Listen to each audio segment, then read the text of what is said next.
सुना सुना, तू लोग खिलाड़ी ले ला। चला जल्दी करा। अजय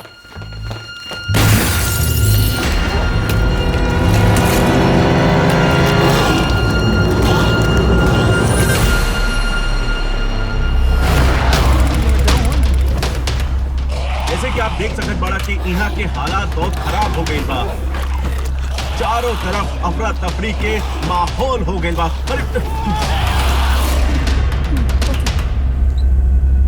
ठीक बा।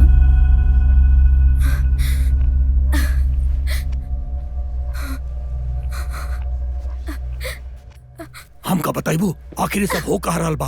हाँ? हे भगवान, संभाल अपने आपके। ड्राइव कहाँ बा? सैली ओकरा के डेक के पास लेके गई बाड़ी। सुना, पहला तू अपन पैर पे खड़ा हो जा, अपने आप के संभाला। हमकी मत बतावा, हम होश में बानी। अब टेंशन लेवे की कोनो जरूरत नहीं के, सब कुछ कंट्रोल में बा। अरे सुना,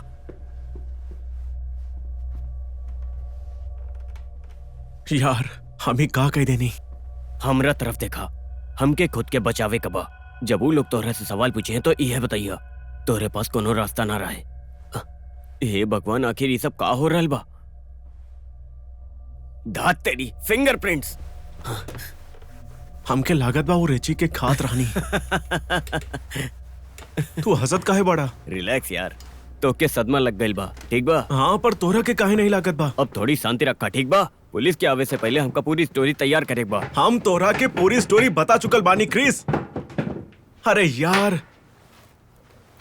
मर गई नहीं, हम तो मर गई नहीं। अरे अब तो हमार कुछ ना हो सकेला। हमके एक सिगरेट दी यार। हम सोचने की तू छोड़ देला। प्लीज हमसे बहस ना करी। हमरे पास ही आखिरी पे चल बा।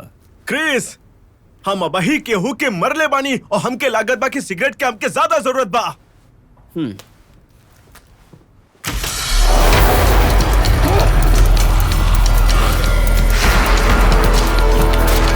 अरे बाप रे, वो का हुआ खा रहल बा यार।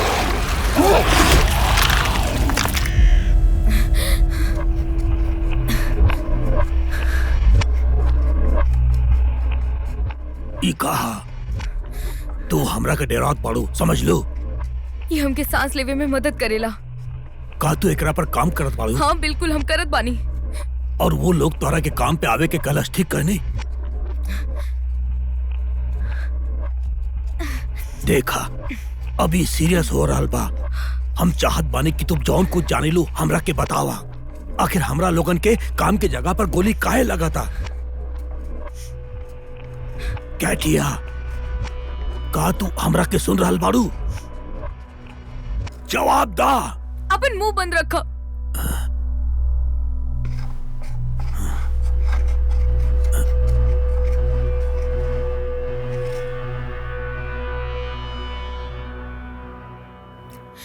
ड्राइव में का रहे? बोला का रहे वो ड्राइव में? अरे यार, नेटवर्क नहीं आवत बा। सही नहीं खे बा, कुछ भी सही नहीं खे बा। ई तू का करत बड़ा? स्टूडियो हम ही एलेक्स पेटिट, ब्लू, कातिया। तू पागल हो गइल बड़ा खा। कौनो जवाब दी। अरे यार, कहाँ चल गई नी? हम आउट ऑफ रेंज है, ये बात तो क्या समझ में नहीं क्या आवत का? तू जरा एक बार बाहर देखा। अब हमके खुद का बचावे कबा, ना कि उन सब के और ना ही एक के। हमके वापस जाए के ही पड़ी क्रिस। हम ही अकेले ना कर सके नी। हम तो उसे कितने बार कहे नहीं कि हमका ई तमाशा ना चाहिए। हम ओकरा चक्कर में ना मरेले चाहिए नहीं। का तू अंधा बड़ा? तोहरा के दिखत नहीं खे वहाँ कहाँ चलत बा? हमके लोग चाहिए, हमके ग्रुप चाहिए। हम पहले से ग्रुप हैं, तू और हम। का ई बात तोहरे लिए काफी नहीं खे? देखी, हम अकेले वापस ना जा पाए, लेकिन हमके जाए के ही पड़ी। हम चाहता नहीं कि तू हमारे साथ रही क्रिस, ना कि कातिया। हम तोहरा की एक भाई के नाते कहता नहीं। तो बताई का करेगे बा?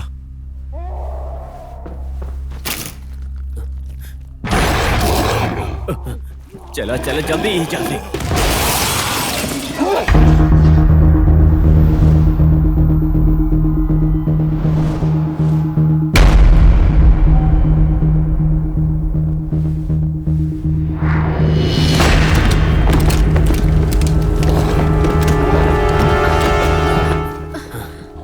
दरवाजा लॉक करा जल्दी। सिविलियंस सामने से हट जा। के बाड़ा तू लोग? के बाड़ा? बेकार के सवाल मत करा, समझला ना? अरे का पागल? केहू को कोई सवाल पूछेगा बा? गुड। सब अपन ऑफिस में जा, अपन कमरा लॉक कर ला। बिल्डिंग पर हमला भइल बा। लिफ्ट ब्लॉक हो गइल बा, पता नहीं खे। का मतलब हमनी पर हमला भइल बा? तो तू लोग जाइबा। हमके यहाँ से बाहर जाए के बा। ना एजा से जल्दी जल्दी निकला।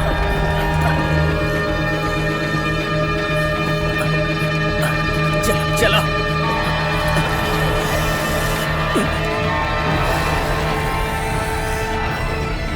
जरा 1 मिनट रुका। का हो रहा बा? हेलो, हमारा आवाज सुन रहे बारू? तू कहाँ बारू? हाँ के बा? थैंक गॉड, जेल हम ही मार। सुनी, तू कहाँ बारू?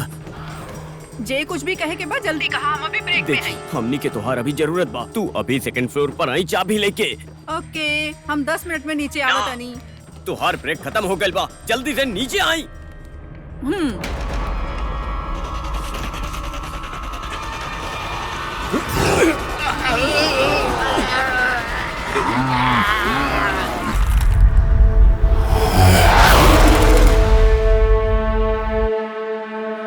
बहुत इमरजेंसी के हालात बा। हम आपके बतावे चाहत बानी कि हालात बहुत बेकाबू हो गइल बा। चारों तरफ खौफनाक मंजर बनल बा। ये पूरा तरह कंट्रोल से बाहर बा।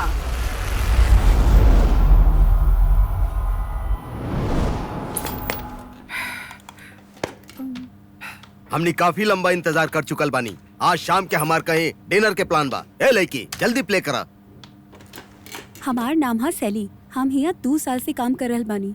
लूक आते के वेट करे ले कहला से यही से हम वेट करत आनी।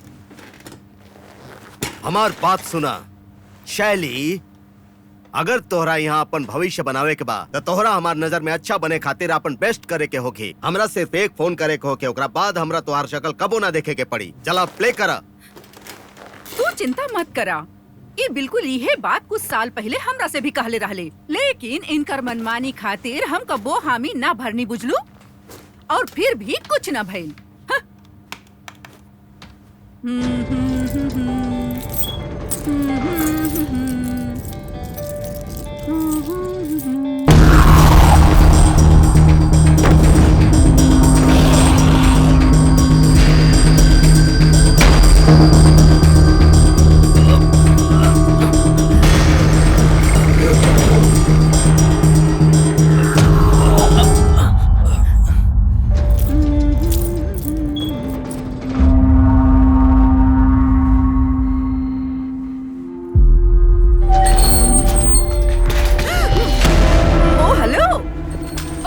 चला हटा।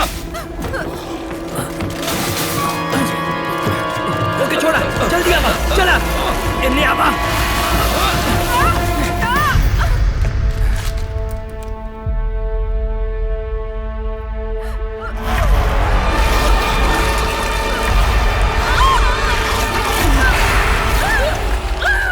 डायन कहाँ के? तू एकरा बारे में का जानत बा? तोहार समस्या का बा? बताई हमार समस्या का बा। हम ही औरत के द्वारा हमरा सम्मान ना देवे के वजह से बहुते परेशान और थक गइल बानी। पीटर, तोहके सम्मान कमावे के पड़ेला। तू जरा अपना आप के ता देखा। हम बहुत सम्मान कमैले बानी। तोरा पता बाना हम ही नेटवर्क के साथ 1975 से काम कर रहा बानी। हाँ, हमके पता बा तुम्हारी पुराना स्टोरी। तू एकदम टोटल वीडियो कैसेट जैसन बाड़ा। ए, हाँ? ये सही वक्त नहीं खे।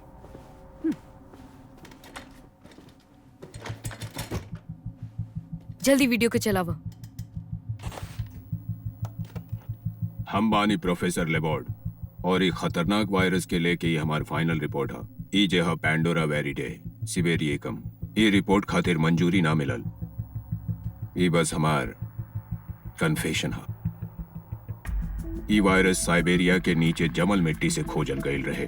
पहला बार ओहे मिलल रहे। ये लगभग 30,000 साल से यह अवस्था में रहे। पहले ही नल्ला रहले, इंसान खातिर हानि रहित। लेकिन जब एकरा चूहा के खून में डालल गई तो ई जाग उठल और चूहा लोग के बहुत तेजी से इन्फेक्ट करे लागल। ऐसन हम पहले कबो ना देख ले रानी।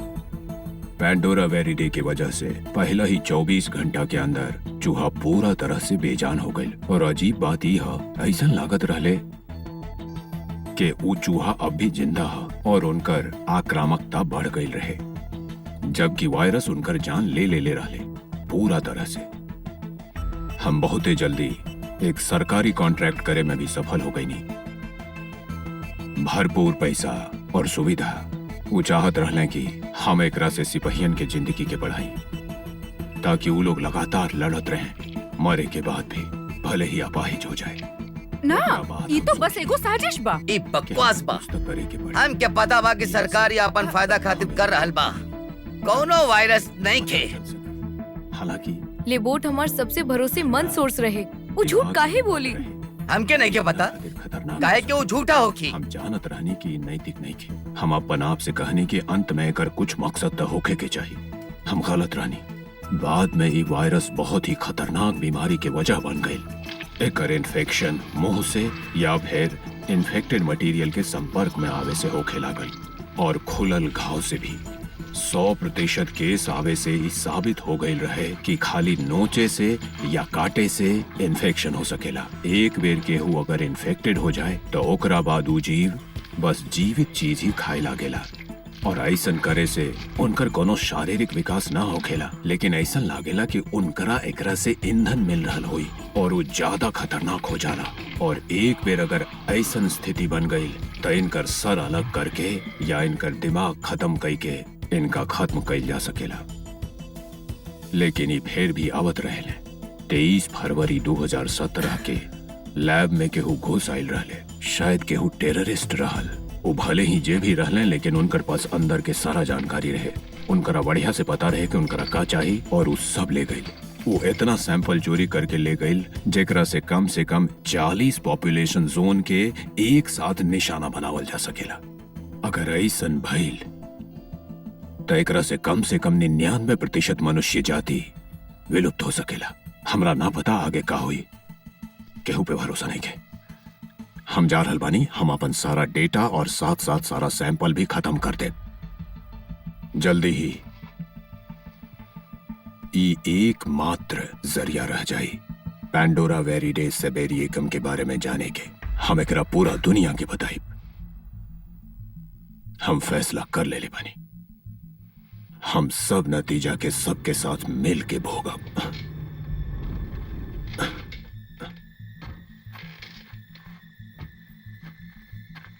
एहिजाब कुछ सुरक्षित नहीं खेकात्या। हमरा लागेला अब दुनिया ही असुरक्षित है। हम एकरा खत्म करता नहीं। माफ कर दिया कात्या, तोहरा परेशानी में डालल बनी। हमरा पता ना रहे कि हम केकरा पर भरोसा करी। तोहरा पास ईमानदारी हा और साहस हा। Good bye Katya, good luck.